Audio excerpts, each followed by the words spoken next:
Eunice Johnson developed their makeup in a private lab and experimented on the models to great success.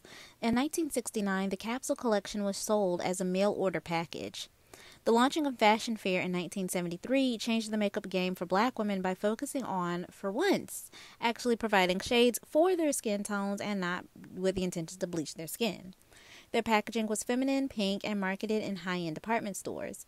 Eventually, like its predecessors, it came to encompass a full range of products. Hair care, fragrances, and skincare products were now added to the Fashion Fair selection. Ultra Sheen, a black hair care brand created in the late 60s, presented a cosmetics range called Ultraviolet in the 1980s, further diversifying the black beauty industry for black women. Although you do start to see a shift towards inclusivity with brands like Avon and Clairol now advertising to black women. We also finally start to see more beautiful dark-skinned models after half a century. In 1994, supermodel Iman launched her self-titled makeup brand Iman Cosmetics. In fact, we could even consider Iman something of the blueprint when it comes to black celebrity beauty brands. The 90s is considered the golden era of modeling, with beautiful black women such as Naomi Campbell, Iman, Tyra Banks, and Elect Weck dominating the runways between the late 80s and early 2000s. Whereas their predecessors in the 60s and 70s opened more doors for black beauty to be recognized, this new generation of black models forced the industry to acknowledge them. As such, brands were finally starting to get the picture with a slew of new cosmetic lines geared towards black women. Iman, Black Opal, and Black Radiance all come to mind, with my mom, aunt, grandmothers, etc. all using these brands when I was growing up. And it's funny because I don't, even though I grew up in the early 2000s, I really don't remember a whole lot about the makeup brands of the early 2000s.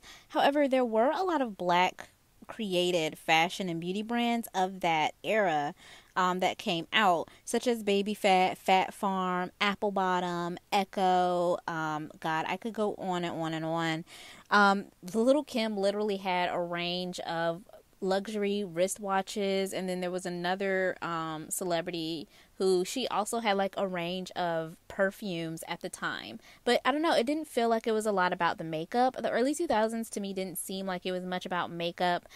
It was a lot more about clothes and having designer brands, because we were kind of in an economic upswing at that time. So I can't really give but too much insight on the early 2000s. I think all the makeup from the 90s just kind of, I don't know, crossed over to the 2000s. YouTube would be launched on the internet in 2005, and this platform gave a unique spotlight to black beauty and fashion enthusiasts to share their skill and affinity for makeup. Most notably, there's Jackie Aina, who has basically become one of the most recognizable faces of black beauty. But there's also Tatiana of Beat Faced Honey, who got her start on YouTube and whose fandom basically propelled her into celebrity makeup artistry. Ironically, however, with all of this progress and greater visibility of black women, the 2010s was fraught with difficulty for darker-skinned women to be able to find adequate foundation shades. I mean, after literally over 50 years, dark-skinned women were still having the same problems, and it was 2010.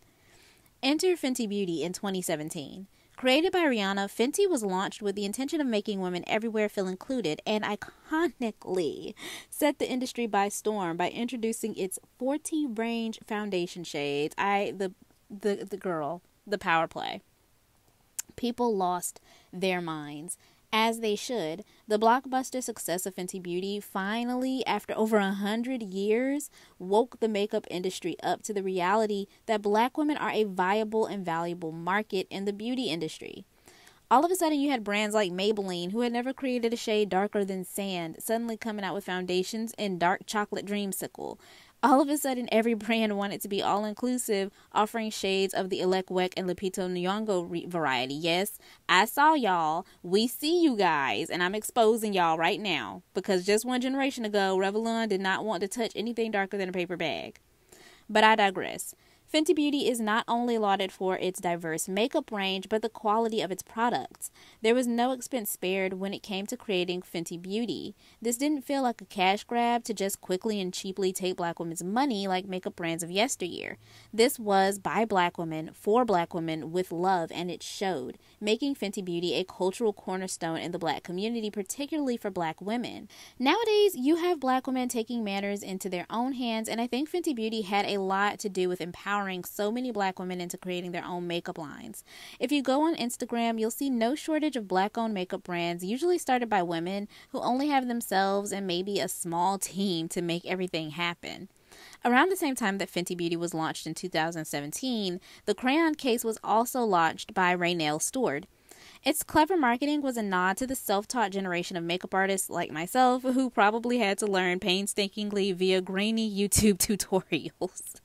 In fact, when asked about the inspiration for the crayon case, Stewart said, "I literally taught myself how to do makeup. When you go to school, they teach you a lot of stuff. So I wanted it to be for amateurs, but it's for professional use." And the packaging absolutely reflects this. It's so cute, and it's reminiscent of elementary school supplies like rulers and number 2 pencils and little paint easels. It's just really cute. It's nostalgic, whimsical, fun, bright, and colorful with a bunch of unique and bright colors. I also love the marketing technique of just allowing different people on their page to play around with the makeup and show the range of bright and colorful fun looks you can create with crayon case cosmetics. You also have Voodoo Bae Cosmetics, created by the mother-daughter duo Omi, the priestess for which Voodoo Bae is named after, and Isla, her daughter. The brand embodies a love of makeup and aesthetics and women's empowerment, which, if you familiarize yourself with Voodoo Bae's platform long enough, you will very quickly come to recognize. Plus, the product name incorporates their religion, expressing an unabashed pride and embracing African American roots in a way that I don't personally think I've ever seen before. With this shift in the beauty industry being commandeered by black women for black women, it's exciting to think where the black makeup industry will go next. Finally, black women are able to take our unique beauty needs into our own hands, and it's thanks to the black pioneers of this industry that we are where we are today.